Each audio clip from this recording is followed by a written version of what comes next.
Hello, welcome to my island. This is 0800, the Sundered Paradise.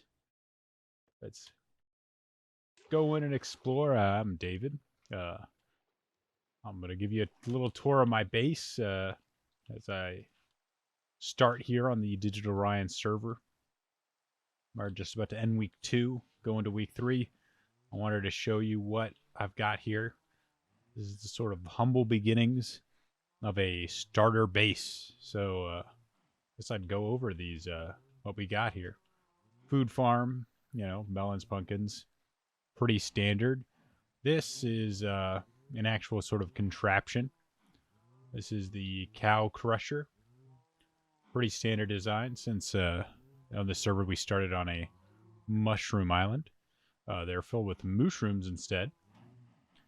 The way this contraption works is I basically have 30 no 24 cows. I believe that is the entity limit in this uh, one block area.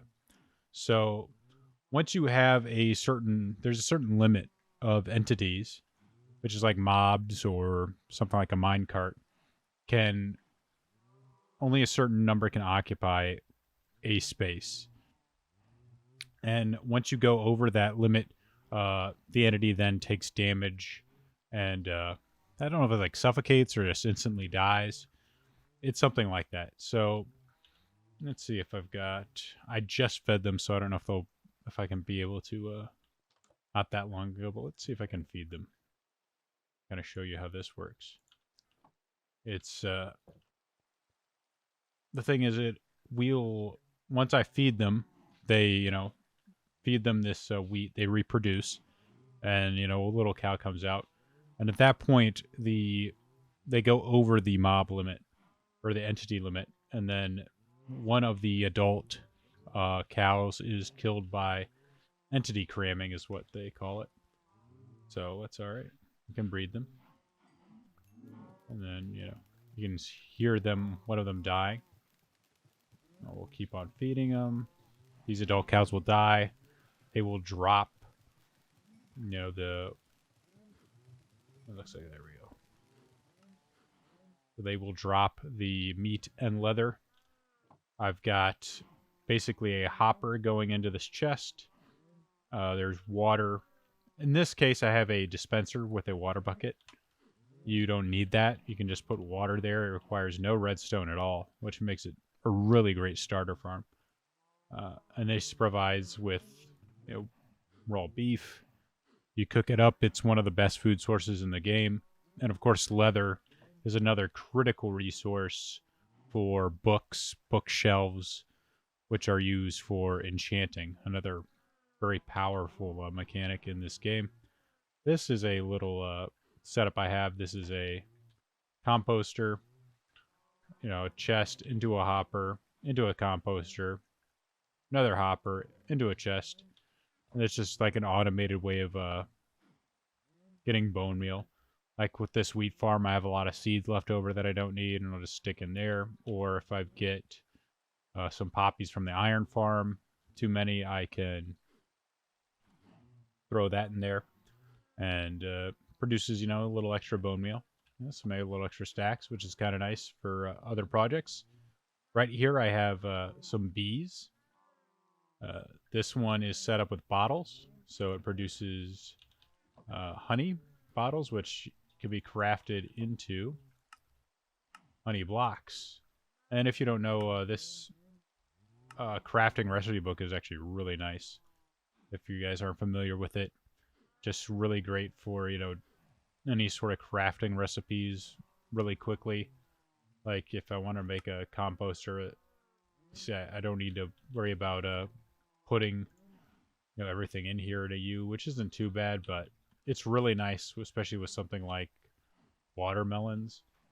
Like if you want to break a bunch of watermelons, boop, pop these out. And normally you'd have to, craft them in the. You could put them, in a thing like this, and then make it like that. But you could also just click on that and then shift clicked and then make them all really easily. That's a nice tip. And this one has shears, so we get some honeycomb. I'll probably switch over once I get enough. Make some more bottles and switch over to honey, because I think this is probably more honeycomb than I actually need. This is really only used for making like honeycomb, this honeycomb block, and extra beehives. The auto setup is a comparator that once it reaches, I think, level 5, it will activate the dispenser. Like it's already getting a signal. I think this one's empty. But as you can see, this is starting to get a signal. It's going out.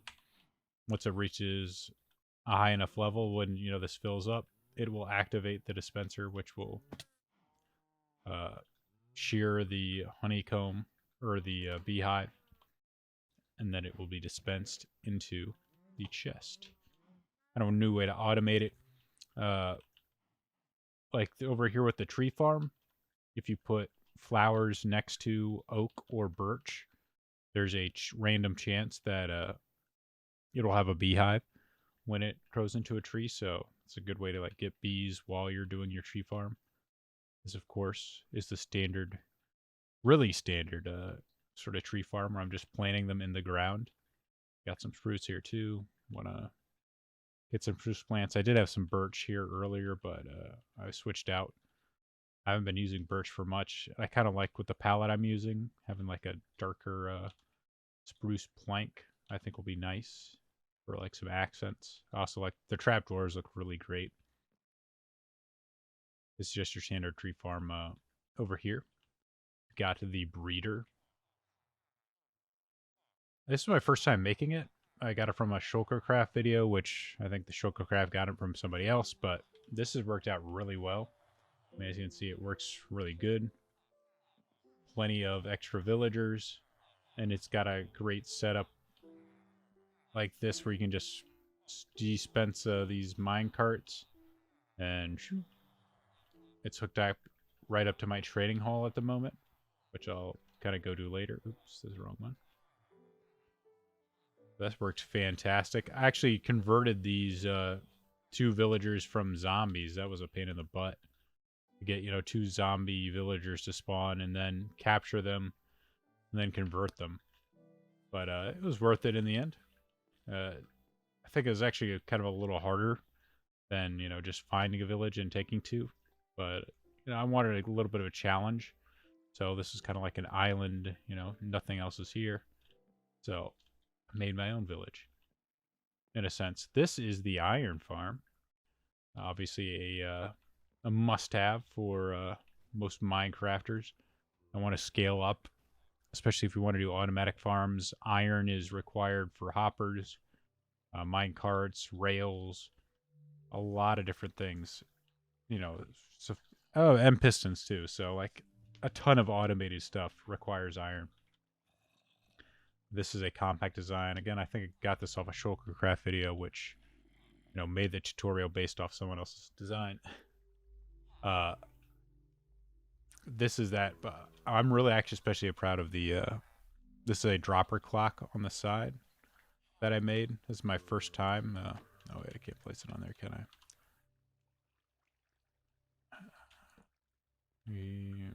Darn it.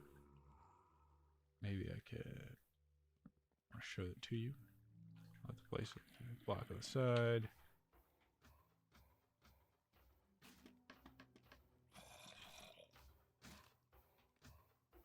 Once he dies, the iron golem, it's gonna go to this chest, and then this circuit will activate this dropper clock, which will drop it into the water stream, which carries it all the way to that chest down there for easy access. First, iron farm, if you don't know how this works, if these 3 are scared by this zombie, which has a name tag so he doesn't despawn, it will basically cause it to spawn an iron golem. Since the iron golem doesn't have any areas that it can spawn besides this top area, because, of other things like this is slabbed off. I don't think it can spawn on redstone either, but, there's like no room inside here. You can only go up here, which has water flowing to a little thing of lava held in place by these signs. So it'll flow right into the lava. Lava will kill it. Goes into a hopper, into a chest, which in this case goes into another hopper, into the dropper, which will get activated by my circuit. Drop into the water stream and be carried all the way to this chest.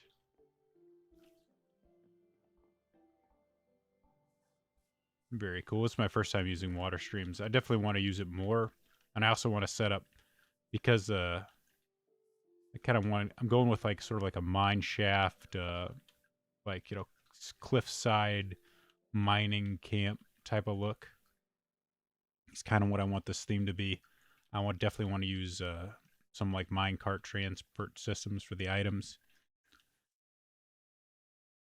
And kind of like have it all leading to a central hub. That's kind of the future I'm planning with this sort of base build. Right here is the trading hall. This is based off an Avermance design. Kind of, in some ways. And then like this layout, I think I took from a different one that I saw before. With Avermance's design, he usually puts trapdoors on the bottom half of it. I personally like it kind of here on the top half, even though they like to jump because of this. I just like it better because it's easier to switch out the... especially with the librarians, you need to switch out their crafting stations a lot to get the trades you want.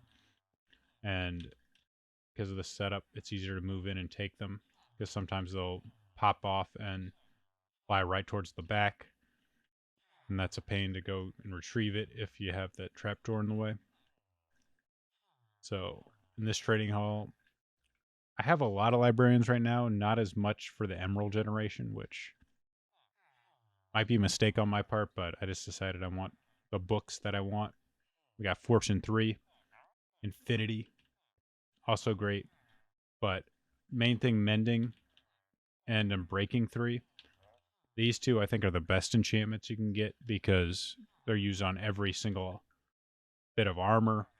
Like, if you really want to make it, really want to invest in some armor, you want them to have Unbreaking 3 and Mending, because basically Unbreaking 3 is the opportunity to that it doesn't lose durability when it's used, or, takes, it's not going to take damage when you get hit.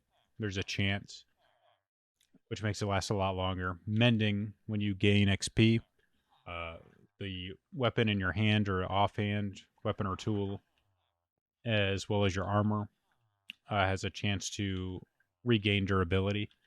So essentially, with like an XP farm that makes all your weapons, all your armor last indefinitely, as long as you keep them up, fed with XP. So if you're really investing a lot of like points and resources to make, the best type of tools, it's critical that they have Unbreaking and Mending. Otherwise, it's not as worth it. See, like right now I have this is efficiency 4, which isn't the best level of efficiency, but it's still pretty good. I also have one with Silk Touch. This one's Fortune 3. Gives me extra resources, like when you break ores, there's a chance that extra resources come out. Silk Touch, different type of enchantment. When you break certain blocks, it'll stay the same. Instead of like it breaking into cobblestone, the stone will just remain stone. It's used. They both have different uses for different things. But if you want to put all this, the levels and XP that you need for enchanting the stuff, it's always good to have those two. I got a shepherd. This one I need to raise up. I'm trying to get a shepherd that will either have a white dye or a red dye trade. White dye is pretty easy to get if you have a mob farm. You just turn in bones for the bone meal, then to white dye. And of course, red dye can come from poppies, which are part of the iron farm. Over here we got Feather Falling 4, which is the top level of Feather Falling. That reduces fall damage, which is like one of the most scary damages in the game once you get protection. Sharpness 5, great for swords. Silk Touch, obviously needed for different tools like axes. Kind of nice on shovels as well to get like grass blocks. And of course, axes, it's pretty nice sometimes too. If you're trying to get like melons, whole melons, or beehives, or certain other things. Efficiency 5, strongest level of efficiency, great for tools. You know, you mine faster, gather resources faster. Almost all this game is about gathering resources, so hugely important enchantment. Sweeping Edge 3 is a good enchantment for swords. Got it right here on this one. This was actually a lucky, pretty lucky on the enchanting table. I got everything except Mending. So this was pretty nice. Really good at killing spiders, but sharpness would be better, since sharpness is just in general damage. And Sweeping Edge 3 just lets you do damage to stuff on the side when you do the sweeping attack, and increases the damage done to the monsters that, you know, it wasn't your primary target but next to it. It's really nice when you have like certain mob farms, like I got a blaze farm over in the nether that's built, or when you build an enderman farm, it's really nice to have. Of course, the last one is protection 4. It's the protection's just a general all-around protection, probably the best of them. Of course, you have some other specialized protection like fire protection 4. I think is really nice because it helps against lava and burning, which can also be a very dangerous part of Minecraft. Blast protection is kind of nice against creepers, and I think it does help like a little bit against the wither. But honestly, I prefer to have protection 4 on pretty much everything, and maybe an extra thing of protection 4 on like the third. You could also go with all protection if you wanted to, but I think you get some diminishing returns. Not 100% sure on that. I'm trying to think if that's it. Oh, I got another farm inside. This is getting, video might be getting a little long here, but yeah. Actually, let me show you this. Like basically, it goes, since they're all full, I can't display it, but you know the cart will go from here. This is how the trading hall works. It's kind of nice. Basically, it'll go on to all of these. That's weird. I wonder why this activator rail is still on. Oh, maybe this. Oh, the redstone torch got must have got washed away. I gotta fix that. But basically, how it works is this activator rail. When a minecart goes across an activator rail, it knocks off the whatever's in it. So if this switch wasn't pressed by a villager, and of course the slab wasn't there that I placed on as well, it would knock the villager off right here, and then the villager has really no place to go except fall down into the pod, and then it'll press down the switch and turn off the activator rail. So once the pod's filled, it'll turn off that torch, or it'll turn off that rail, and then more rails can go right by. So it's really easy to sort of like switch the villagers in and out. Like if this shepherd doesn't get the trade I want, I will drown him with a bucket of water, and I will replace him with a different villager. So it's really easy to switch them in and out if they don't get the trades you want, because that happens sometimes, like with this armor master, like the weaponsmiths, those kind of things. Like you want them to get like an iron trade, so you can use the iron farm, you know, to help generate extra resources. Like with this villager, I always want them to get a pumpkin trade, because they'll always get the melon trade, but having like a melon pumpkin farm again is really good for generating more emeralds. So there are certain trades that are really nice to have. Some are better than others, and having that option to having that option to get rid of them and replace them very easily is really nice. And that's actually why I really like this is my first time making a villager breeder, but I really like how this works out because I can just easily there's always more on standby. With a flick of the switch, I can have more.